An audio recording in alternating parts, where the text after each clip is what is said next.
It all began in London, in a small, worn-down shared flat near the Middlesex University campus, the kind of place that always smelled faintly of cheap detergent and burnt toast. I moved in with quiet hope, thinking it would be just another chapter of my student life, a place to study, save money, and get through the rough years before I built something of my own. There were 8 of us under one roof, but my world was mostly limited to my small room and the 4 walls that barely kept the noise out. On my floor, there were 3 others, Sebastian, Paula, and V, all of them friends, all of them inseparable, and from day one, it was clear I didn't belong to their little circle. They had this smug air around them, the kind that oozes superiority even when they don't say a word. But when they did speak, I wish they hadn't. It started with small things, little digs wrapped in fake smiles. "You people always cook such weird-smelling food," Paula said once, wrinkling her nose as if the aroma from my kitchen corner was a personal insult. Sebastian chuckled, tossing his hair like he was in some university magazine shoot, and added, "It's just cultural shock, bro. Don't take it personally." But I did. Every word stuck somewhere deep, like splinters under the skin. I tried to stay civil, telling myself to focus on studies, to be the bigger person. But civility doesn't work with people who mistake kindness for weakness. Soon the sticky notes started appearing. Yellow squares of passive-aggressive rules. No guests. Close the door slowly. No talking in the hallway. It was like living in a prison where the wardens were petty college kids with too much time and too little empathy. At first, I tried to coexist. I kept my space clean, kept to myself, and avoided conflict. I even took phone calls outside in the freezing cold just to avoid disturbing anyone, while they laughed loudly over movies in the shared living room. But the more I stayed quiet, the more they pushed. Sebastian would invite his entire family over, cousins, uncles, loud friends, and they'd occupy the kitchen for hours, laughing and shouting like it was their house. I remember once coming back from work late at night, hungry and tired, only to find all the pots piled up in the sink, every surface covered in dirty dishes. Paula looked at me from the couch and said, "Maybe you should cook earlier. We were using the kitchen all evening." I bit my tongue, nodded, and went to my room, pretending I didn't care. But I did care, deeply. V, the quiet one of their group, wasn't much better. She had this habit of pretending to be polite when others were around, but rolling her eyes the moment I spoke. Together, the 3 of them made my life a slow, miserable hell. The bathroom situation was worse. 4 rooms shared one bathroom, mine and theirs. They developed this routine where they'd block the schedule on purpose. Every morning when I tried to shower before class, I'd find the bathroom door locked, the sound of running water teasing me from the other side. It wasn't coincidence. I could hear them laughing as they passed each other the key. They even installed a timer on the shower, supposedly to save water, but it only activated when I used it. The water would suddenly cut off after 2 minutes, leaving me standing there half-soaked and freezing. It was humiliating, and they knew it. Every time I tried to speak up, they'd twist it into a joke. "Relax, we're just trying to help you save time," Sebastian would smirk. "Efficiency, man." Paula would giggle like it was the funniest thing in the world. They didn't stop there. Slowly, they began taking over my kitchen space too. My food containers disappeared, replaced by their groceries. Once, I found my leftovers thrown away with a note that read, "Please keep this place hygienic." The irony was almost painful. For the first year and a half, I endured. I told myself I just needed to finish my degree, get a job, and move out. But endurance has limits. And one night, sitting alone in that dimly lit room, I realized mine had been crossed. It was a cold January evening. Outside, rain tapped against the window like it was whispering secrets. I'd come home late after a double shift at work, only to find that someone had locked my food cabinet and stuck another sticky note that said, "Shared spaces mean shared rules." I stood there, holding that note, my hands trembling, not from fear, but from the slow, simmering rage that had been boiling under the surface for months. I went to my room, sat on the edge of the bed, and stared at the wall. The truth hit me then. People like them never learn through kindness. They feed on silence, and I had given them silence long enough. That night, something changed in me. It wasn't just anger anymore. It was clarity, cold, calm, deliberate clarity. If they wanted to make me the outsider, I'd become the shadow they couldn't see coming.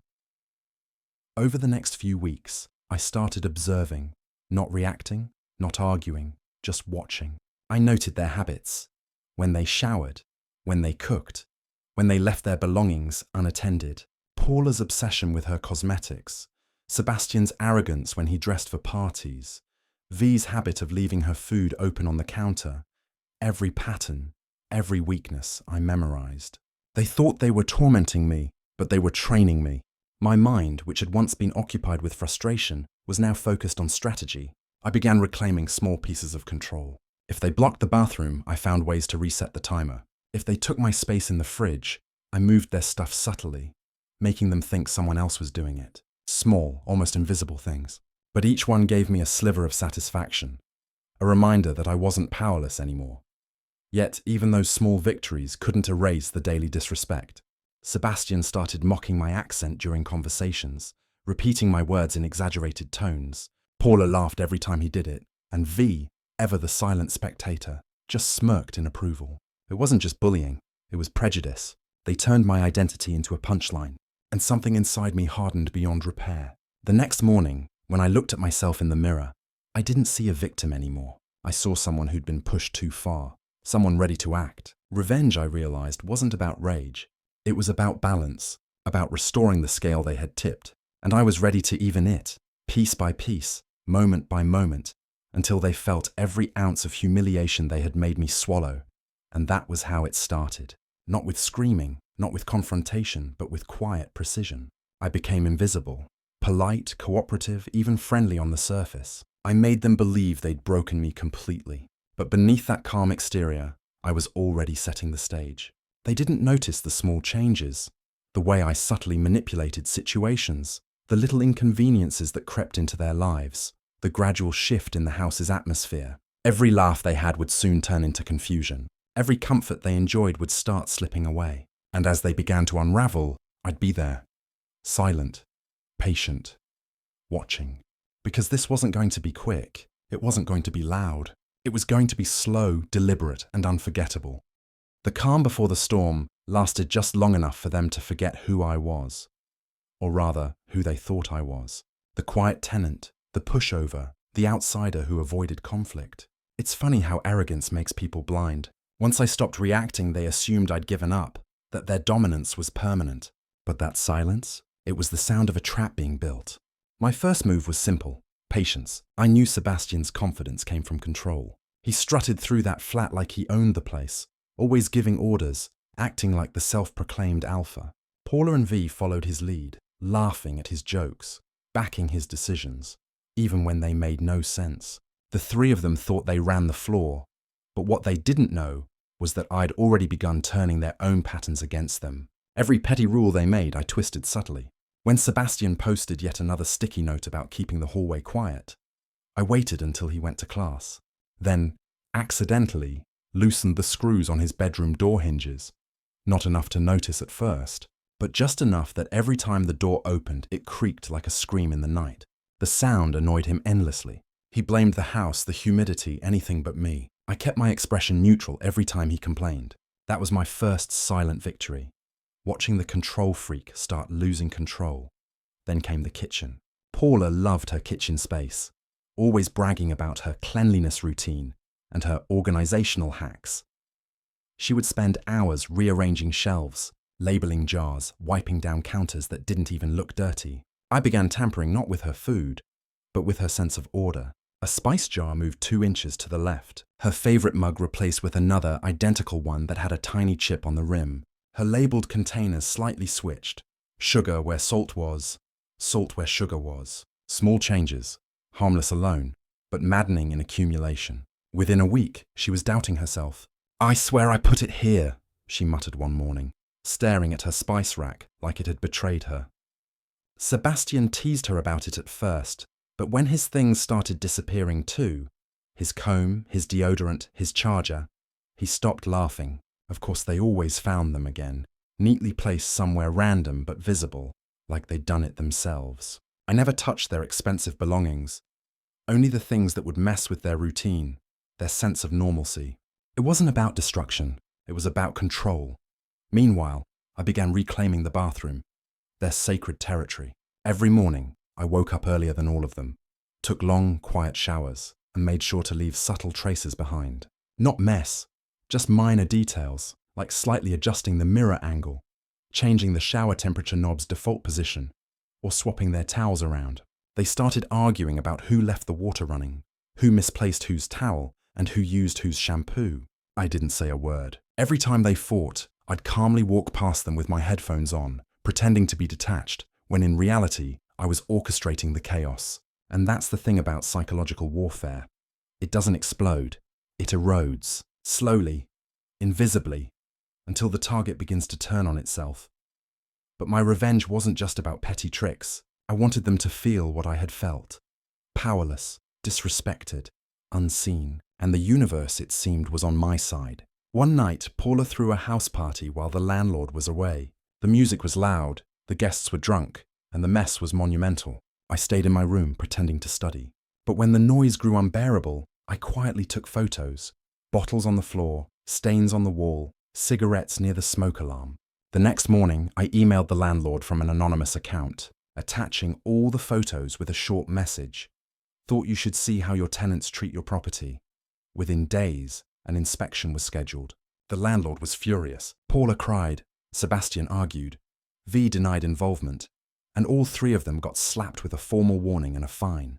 They never found out who snitched. They just assumed it was one of their other friends. Watching them turn on each other that week was poetic. Sebastian yelled at Paula for inviting too many people.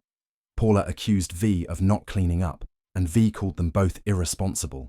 The group that once laughed at my expense now could barely stand each other. Still, I wasn't done. Not yet.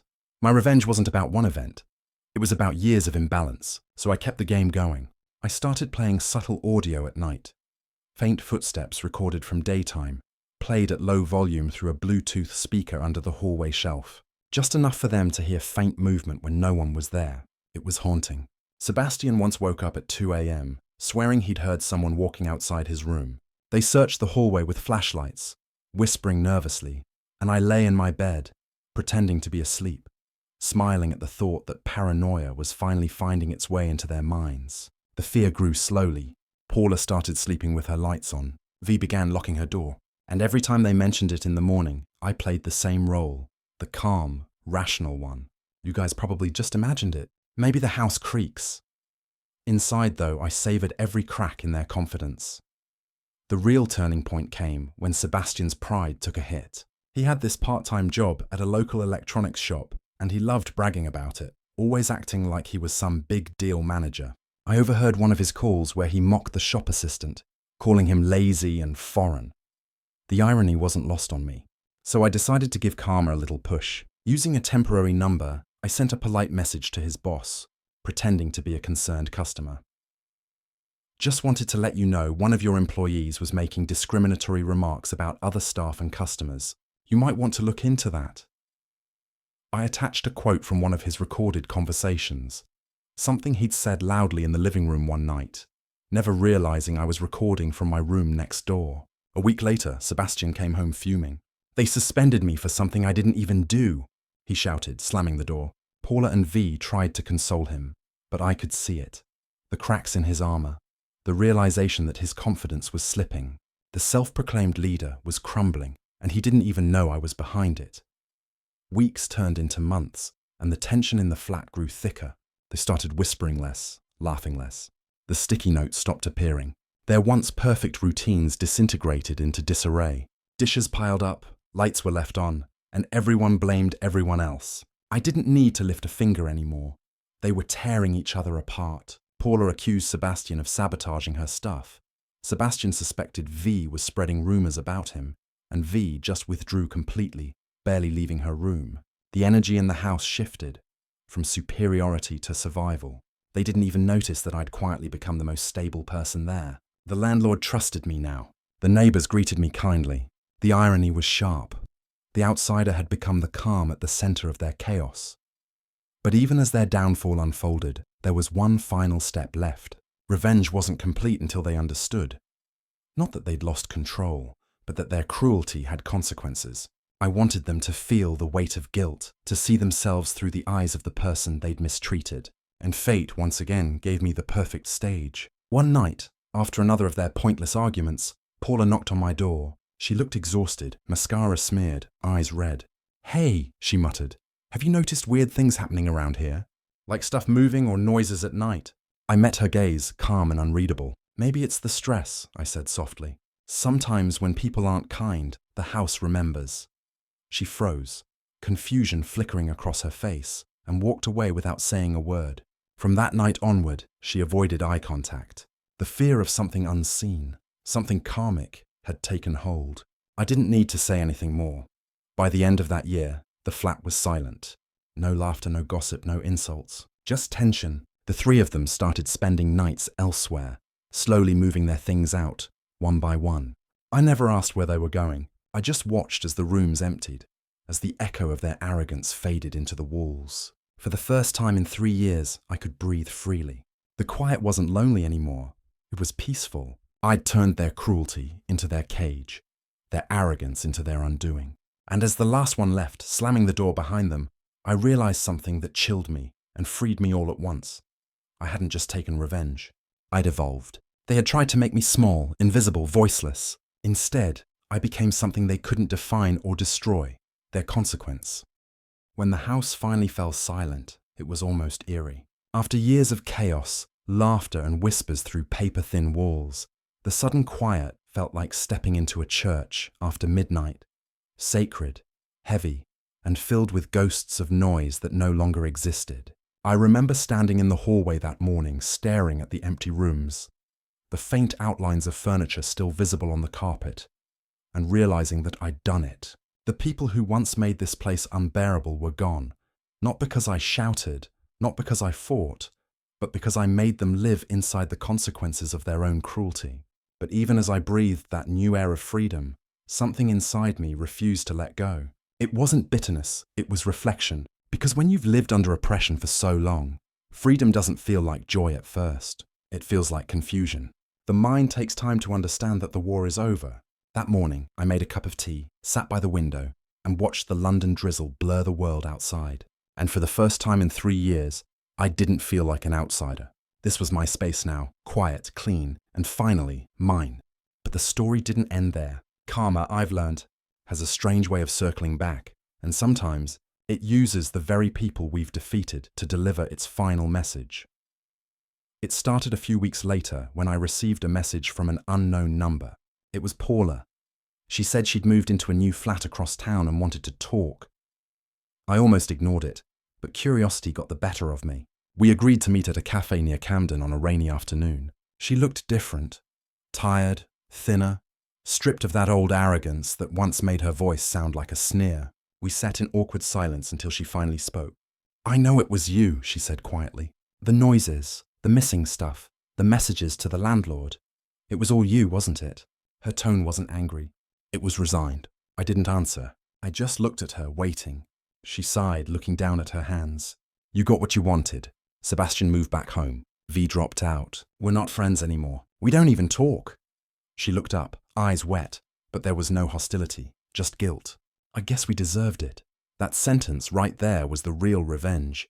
Not the tricks, not the chaos, but that moment when your enemy finally realizes the weight of their actions. I didn't need to gloat or confirm anything. I just nodded slowly and said, "Maybe now you understand what silence feels like." She didn't respond. She just sat there, tears quietly rolling down her face before whispering, "I'm sorry." And for the first time in years, I believed she meant it. When I walked out of that cafe, the rain had stopped and the city looked cleaner somehow. The revenge that once felt like fire inside my chest had cooled into something calm, something close to peace. But peace, I've learned, doesn't come from victory. It comes from knowing you didn't let them break you. That night, I went back to the flat, my flat, and for the first time, turned on music without worrying who might complain. I cooked what I wanted, played the songs I liked, and let the sound of my laughter fill every corner that once carried their noise. But part of me still wondered where they'd ended up. So, one evening, out of morbid curiosity, I searched them online. Sebastian's profile was locked, but from what little I could see, he'd quit his job and was back living with his parents, still posting angry rants about unfair workplaces. Paula was working part-time at a salon, her once perfect life now a string of short-term gigs. V had vanished completely, no trace of her online, and I realized something profound. I didn't need to ruin them. Life had already taken over that part for me. My role had simply been to set the dominoes in motion. Karma did the rest. The next few months were the quietest, most peaceful time of my life. I repainted the flat, fixed the creaky doors, replaced the shower timer they'd installed, and scrubbed away every trace of their presence. The house felt alive again, not haunted, but healed. Sometimes I'd still hear faint echoes of their laughter in my memory, but it didn't hurt anymore. It reminded me of how far I'd come. Every little act of revenge, every silent battle, every sleepless night had led to this moment. A life where I could finally exist without apology. One evening, while cleaning out the storage closet, I found one of their old sticky notes. The faded ink read, "No guests." I laughed quietly, tore it in half and tossed it away. The symbolism wasn't lost on me. Those rules, that control, that cruelty, all of it gone, replaced by something stronger than anger. Dignity. Yet deep down, I knew this story wasn't just about roommates. It was about people like them, the ones who think they can bully, mock, or belittle others without consequence, the ones who mistake kindness for weakness. They exist everywhere, in workplaces, schools, families, and sometimes the only language they understand is the one they speak: consequence. My revenge wasn't about stooping to their level. It was about showing them what happens when the underestimated finally fights back. Not with rage, but with patience, intelligence, and timing. Over those 3 years, I learned that revenge isn't just payback. It's a mirror. It shows people their true reflection, whether they're ready to see it or not. Months passed, and I eventually moved out. Not because I had to, but because I wanted a fresh start.